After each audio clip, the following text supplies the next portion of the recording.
Jesus Christ only and Jesus Christ always. We are going to study for meditate for 1 week. இந்த ஒரு வாரம் இயேசு மாத்திரமே, இயேசு எப்போதும் என்று நாம் பார்க்க போகிறோம். ஆனால் இது நம்ம வாழ்க்கை முழுவதுமாய் தியானிக்க வேண்டியதாய் இருக்கிறது. ஆமென். Please don't stop with this week. இந்த வாரத்தோடு நிறுத்தாதீங்க. இயேசு நம்முடைய தியானமாக இந்த பூமியிலும் நித்தியத்திலும் அவர் மட்டுமே நம்ம தியானமாக இருக்க போறார். Nobody else. Nobody else. Nothing else. So get ready. The other thing is, if focus on Jesus, don't focus on your storm. உங்க புயல் மேல கவனிக்காதீங்க. எவ்வளவு புயலான சூழ்நிலையா இருந்தாலும் இயேசுவை கவனிங்க. எவ்வளவு கவலைகள், anxieties இருந்தாலும் இயேசுவை கவனிங்க. எவ்வளவு வலி, வேதனைகள் இருந்தாலும் இயேசு மேல கவனம் வைங்க. போராட்டங்கள் எவ்வளவு இருந்தாலும், whatever the struggle, focus on Jesus. Because when you walk with Jesus, the impossible becomes possible. That you will see this week. எது அசாத்தியமா இருக்கிறதோ, முடியாதது, இயேசுவோடு நீங்களும் நானும் நடக்கும்போது முடியாதது முடியும், நிச்சயமாய் முடியும். With Jesus by your side, no storm is too strong, no struggle is too great.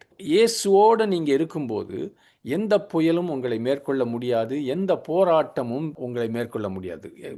ஆண்டவரை நம்ம நம்ப ஆரம்பிப்போம். இயேசுவை பார்க்கும்போது அவரை நம்பாமல் இருக்க முடியாது. Because he has you. He got you. அதனால எபிரேயர்ல உங்களுக்கு தெரியும், let's fix our eyes on Jesus the author and perfecter of our faith. நம்முடைய விசுவாசத்தை துவக்கினவரும் முடிக்கிறவருமாயிருக்கிற இயேசு கிறிஸ்து மேல கண்களை பதிய வை. Why you have to focus on Jesus? Because the world has nothing to offer. Jesus and Jesus alone. Amen.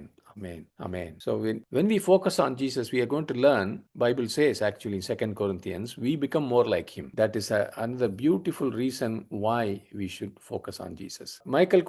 Pastor Michael Kolianos in this meditation teaches, the gospel is Jesus, the church is about Jesus, the Bible is about Jesus, the Christian life is Jesus Christ himself, heaven is about Jesus, prayer is about Jesus, worship is about Jesus, the kingdom of God is about the king. Because he is king, and whatever is less than Jesus must bow its knee to him, because he is king. Sickness, sin, bondage, any kind of perversion, addiction, pride, Satan, evil spirits, any kind of carnality, your own weaknesses, they all have to bow down to Jesus because he is king. சுவிசேஷம் இயேசுவே, சபை இயேசுவை பற்றியது, Bible இயேசுவை பற்றியது, கிறிஸ்தவ வாழ்க்கை கிறிஸ்துவே, பரலோகம் இயேசுவை பற்றியது, ஜெபம் இயேசுவை பற்றியது, ஆராதனை இயேசுவை பற்றியது, தேவ ராஜ்யம் ராஜாவை பற்றியது என்று பார்க்கிறோம் இந்த நாளின் தியானத்தில். இயேசு கிறிஸ்து ராஜாவாக இருக்கிறதுனால அவரை விட இந்த ராஜாவுக்கு கீழான இருக்கிற எல்லாமே அவருக்கு முன்பாக முழங்கால்களை முடக்க வேண்டும். அது நோயா இருந்தாலும், பாவங்கள், சாபங்கள், அடிமைத்தனங்கள்,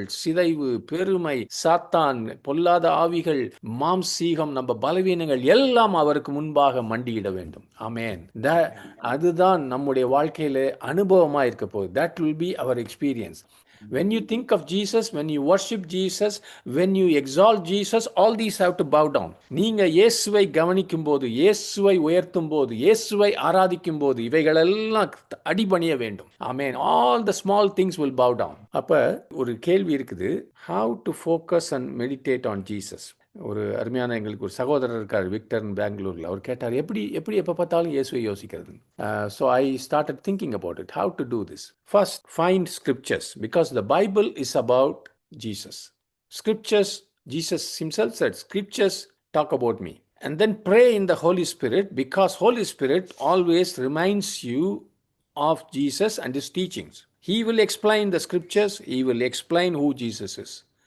When Holy Spirit explains, write these down. Whatever your problem is, even if you have urgent problems, somebody in your family is in terrible situation, you have a disease or you lost your job, whatever the condition is, we are praying, worshiping, thinking, always start with Jesus, even if you have an urgent need, because that will change the way you pray. That will change the way you think about the problem. So focus and meditate on Jesus, and then make it practical. This is not a theological brain exercise. Practice this in your daily life. Reflect on what it means. You said Savior. What does it mean in your daily life?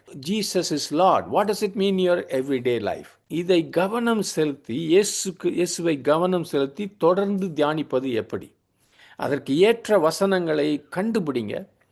பரிசுத்த ஆவியில நிரம்பி ஜெபிக்கணும். அப்போ பரிசுத்த ஆவியானவரும் வசனமும் இயேசு கிறிஸ்துவே சொன்னார், வசனம் எல்லாம் என்னை குறித்து தான் போதிக்குதுன்னு சொன்னார். எம்மா ஒரு சீஷர்களோடு நடந்தபோது பரிசுத்த ஆவியானவர் குறித்து இயேசு கிறிஸ்து யோவான் 15:16 சொல்லி கொடுத்த போது, ஆவியானவர் வரும்போது என்னை குறித்து என்னிடத்திலிருந்து எடுத்து பேசுவார்னு. That is the mission of the Holy Spirit, to teach about Jesus Christ, to explain what he said. பரிசுத்த ஆவியானவர் விளக்குவார்.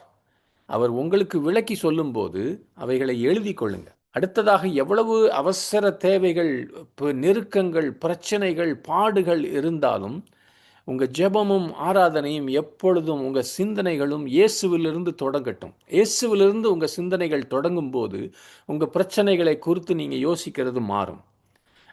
அதற்கு சொல்யூஷன் இயேசு என்பதை புரிய ஆரம்பிச்சிருவீங்க. விசுவாசத்தோடு ஜெபிக்க ஆரம்பிப்போம். ஒரு நம்பிக்கையோட தைரியமாக ஜெபிக்க ஆரம்பிப்போம். ஆண்டவரை துதிக்க ஆரம்பிப்போம். So you always start with Jesus. Don't start with your problem, start with him. He is the solution. அதை நடைமுறைக்கு ஏற்றதாக்கணும். இந்த காரியத்தை தியானிப்பதை அன்றாட வாழ்க்கையில் எப்படி கடைப்பிடிக்கிறதுன்னு கொஞ்சம் யோசிச்சு பாருங்க. You are going to work, you are walking, think of Jesus walking with you. இது அன்றாட வாழ்க்கையில் இன்னைக்கு இதனுடைய அர்த்தம் என்ன? இது ஏதோ சண்டேயில் போய் ஒரு பாட்டு பாடுறதுக்காக இல்லை. This is not a theological. இது ஒரு இறையியல் காரியம் அல்ல. இது ப்ராக்டிக்கலாக உங்கள் வாழ்க்கையில் நடக்க வேண்டிய காரியம். ஆமென்.